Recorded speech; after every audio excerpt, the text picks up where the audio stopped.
Yeah. I mean,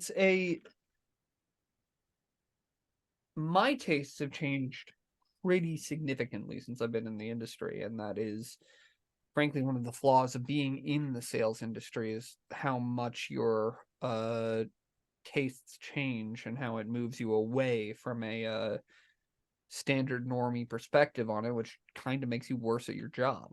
Frankly, it's there are ways around it, but most of the time it means that we really just become connoisseurs of genre films, and we really understand what works in a genre and what doesn't, and when we think a genre break might work, and sometimes it doesn't. I mean, the thing is,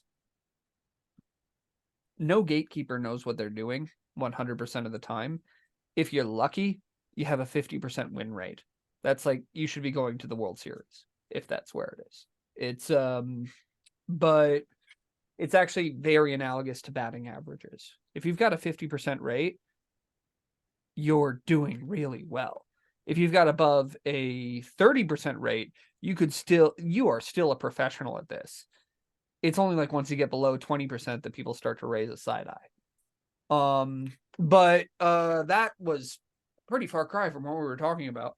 So But it's interesting though that you say that, because I did have a conversation yesterday with a producer friend of mine, and her and I were talking about pitching, projects and talking to sales agents and distributors. And on one hand, you almost feel like it's a hopeless situation because you have no idea what people want. And then on the other hand, it's hopeful because at that moment in time, they may want something, like they may want your thing. They're like, this is the thing that we've been looking for at this moment. And then 4 months from then, they're not looking for that because they're looking for something else. So, like you said, it's this batting average, that game that's being played. And on the other side, the content creators, the producers, people that are bringing the content, we don't always know if we have the flavor of the moment, or even if we're talking to the right gatekeeper, like, oh, this person doesn't want anything to do with dramas, but this other person definitely wants a heartfelt drama. wait, who So wants a drama? That's actually impressive. a Um, lot of people out there, there. so I mean, you're totally right, though. I mean, mandates change on a uh practically hourly basis. It's a we ended up getting a decline from one film, actually two, from a big buyer in the US, only to a week later have them reach out and say resubmit because their mandate changed. And then they bought both those movies like literally a week from submission. Yes. It was it's a very strange market to exist in, and it's the best thing you can really do as a filmmaker is to fit yourself within the broader genre constraints, because those are fairly stable.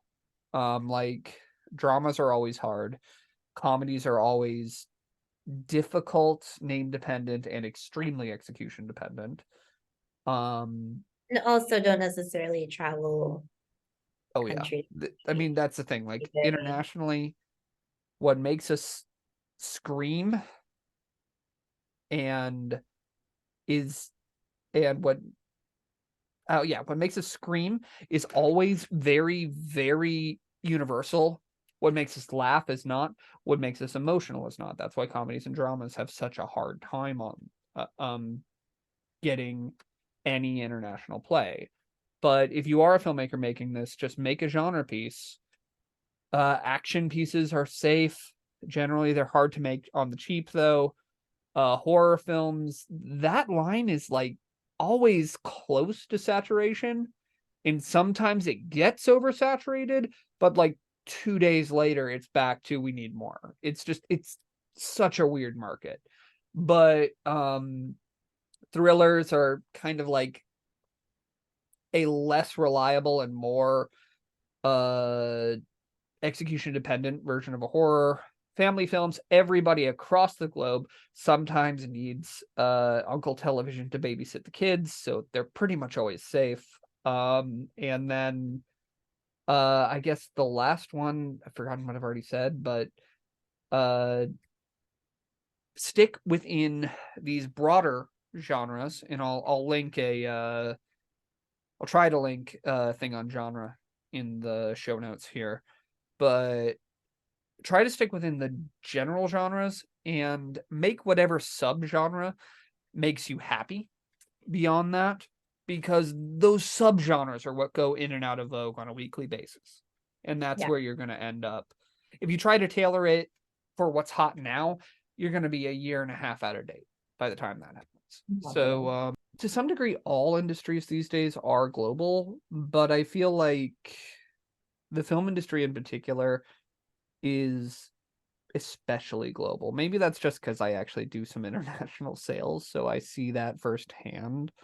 But I don't feel like if you're making a widget or a game, you really need to think about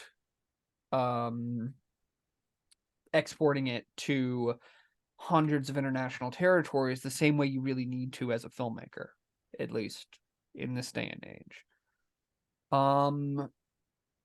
Given that you grew up in the US, even if you weren't making films in the US, have you noticed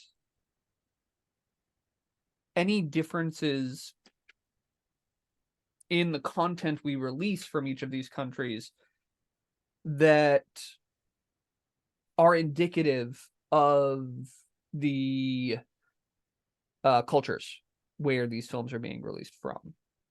Well, it's a very interesting subject, and I have to say it's one of my favorite things to do at the market, wherever I am, is to kind of take a little turn around and just go and look at all the posters. And the posters are indicative of the market and the region in which we're in, and obviously what people are buying. So, for example, the American film market is very genre driven, and the posters are a great source of entertainment for me always. And I think, could definitely make a coffee table book with some of them, the more extreme that they get, depending on which floor you're on. So, I want to make that book now. I'm pretty sure you could license those posters. Yeah. So, definitely the US market and the North American market is more genre driven for sure. I that they're very clearly at the market, and then at the European film market and that ecosystem, because it's all these separate ecosystems of, first ways of making film and financing film, and also the types of film that are being made or financed in the independent space.